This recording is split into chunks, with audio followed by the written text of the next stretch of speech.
सबसे पहले डॉक्टर सुधीर आपके पास आना चाहूंगा। सर, ये पोस्ट बजट वेबिनार का उद्देश्य क्या समझ में आता है और किसान के लिहाज से कितनी बारीकियां हैं जो समझने की जरूरत थी, जिसने इन जरूरतों को पूरा किया?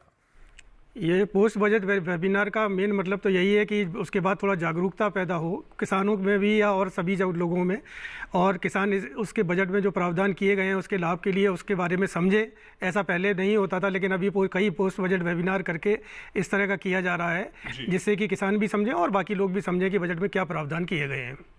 लेकिन सर, कृषि और नीतिगत फैसले और नीतिगत निर्णय क्या इन पोस्ट बजट वेबिनार के जरिए क्लियर होते हुए दिखाई दे रहे हैं?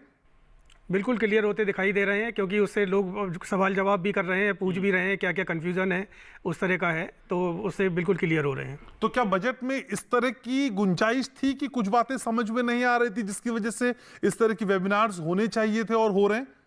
जागरूकता की कमी रहती थी। बजट एक बार घोषित हो जाता था, फिर उसके बाद थोड़ा लोग ठंडा पड़ जाता था, लोगों के बारे में जागरूक नहीं रह पाते थे। लेकिन अभी लगातार होने से लोग लगातार जागरूक हैं और योजनाओं के बारे में उन्हें पता पड़ रहा है कि कौन सी योजना है, जैसे मखाना बोर्ड बन रहा है या फिर कपास की कौन सी योजना है, आप दलहनों में आत्मनिर्भरता की कौन सी योजना है, यूरिया के कौन से 3 प्लांट बनाए जाने हैं, या फिर नाम रूप में असम के जो प्लांट बनना है। तो ये सब जागरूकता निश्चित ही दिन पर दिन बढ़ती जा रही है। तो सर, किसानी के लिहाज से कौन कौन सी चीजें जो आज इस प्लेटफॉर्म से आप हमारे दर्शकों को बताएंगे, क्या क्या समझना जरूरी है जो आपको लगता है कहीं मिस ना हो जाए, वो फिर से बता दूं?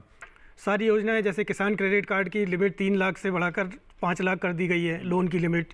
इसी तरह से प्रधानमंत्री धन धान योजना वगैरह भी लागू की, नई नई योजनाएं लागू की हैं। दलहनों का एक अलग मिशन आ गया है, कपास के लिए हो गया है, उन्नत बीज के लिए एक वो है। तो इस तरह की जानकारियाँ किसानों को लगातार मिल रही हैं।